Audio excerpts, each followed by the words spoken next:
pancreas salivary gland. And for this one, you actually don't need to know even the serous versus mucus acini. You just need to be able to identify this as submandibular or submaxillary gland. Alright? Any questions? It's pretty straightforward. Pancreas is going to be really similar. So with the pancreas slide, you're just going to be responsible for knowing that it's pancreas. With the pancreas, I would recommend reviewing it just because there are a few different slices and stains of pancreas, so it's never a bad idea to just review it so that you're not caught off guard by a slide that you haven't seen before, because as you see, this is kind of different than the one I had been showing previously. That actually kind of looks more like the liver, okay?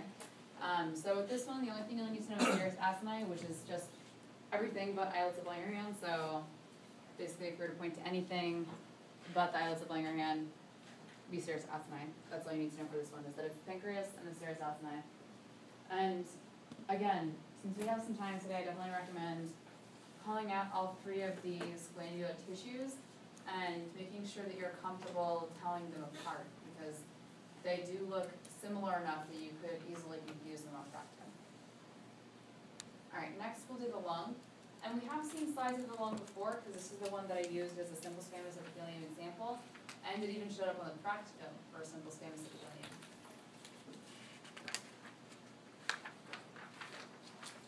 Which is good.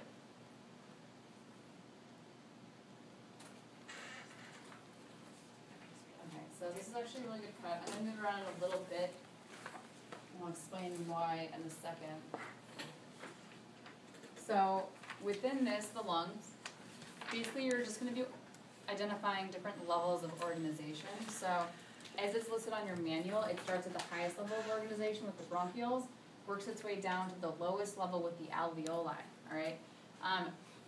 Singular and alveoli is an alveolus, okay? So multiple would be alveoli.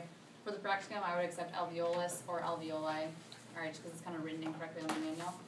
But I'm going to start from the simplest level of organization and actually work my way up in my explanation.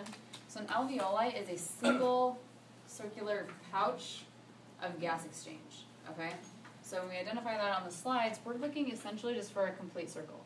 So this would be an alveolus, another one there, a smaller one here, another one here.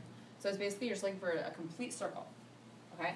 Versus an alveolar sac, which is actually a grouping of alveoli. So when you see those, it kind of looks like a cloud shape. So if you look here, you can see there's the cloud shape. This is actually a cut of a whole bunch of alveoli. And when you do that cross-sectional cut, you get something that looks like a cloud. So the larger ones that look like clouds are the alveolar sacs. The individual circles, alveolus. All right? Now I'm going to stop on this view because I want to draw your attention to this giant structure here and this one up here. So you'll notice that the outer walls of these look pretty different, right? This one's very smooth. It's stained a little bit differently. This one is kind of wavy and more purple in opposed to pink when it stains. This is the bronchiole, okay? Bronchioles are like known for having this wavy outline. I'm actually going to find even a better one that shows like how wavy this is. So when you see that wavy tissue, that's how you know it's a bronchiole. I'm telling you this more so that you know it for the exam, because we wouldn't actually test you on this. I'd have to zoom in to make sure I'm like correct on this, but I'm pretty sure that's an artery, okay? This pink inside is kind of throwing me off, but that's more like an artery. You wouldn't be asking like that. This is what you're looking for when you're looking under the microscope, okay? So if you find arteries, that's great. Try to identify it, but you're only supposed to be looking for bronchioles in this slide. So like if it's like kind of smooth on the inside, it's an artery, it's kind of rigid. Exactly, yeah, so you're kind of looking for that wavy look. And I'll kind of pan around so you can see this guy a little bit bigger too. There you go, so you see how the edges are nice and wavy? That's what you're going to be looking for. Because if we come over here, not so wavy, right? I'm pretty sure that's an artery. I'm so stuck in this, it's kind of weird.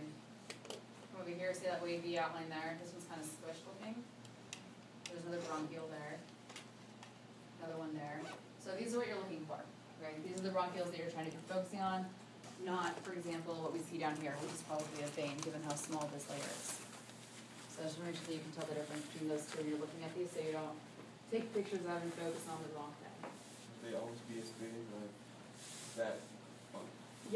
Yeah, good question. So relatively speaking, they're always gonna be bigger than, say, like what you see in the outer environment. But I mean, if you look over here, this is a fairly small bronchiole too, right? You can kind of get into other layers of like bronchioles, but in general, bronchioles are like relatively small. So you'll sometimes get ones that are like really huge, and that's not really one that we test you on. We'd want to fit it all on the screen, so you can actually like see what you're looking at, if that makes sense. But yeah, you will see variation in size in general. Okay, any other questions? Alright, so I'm gonna flip now to the computer just to quickly go over teeth, so we can knock out a little bit more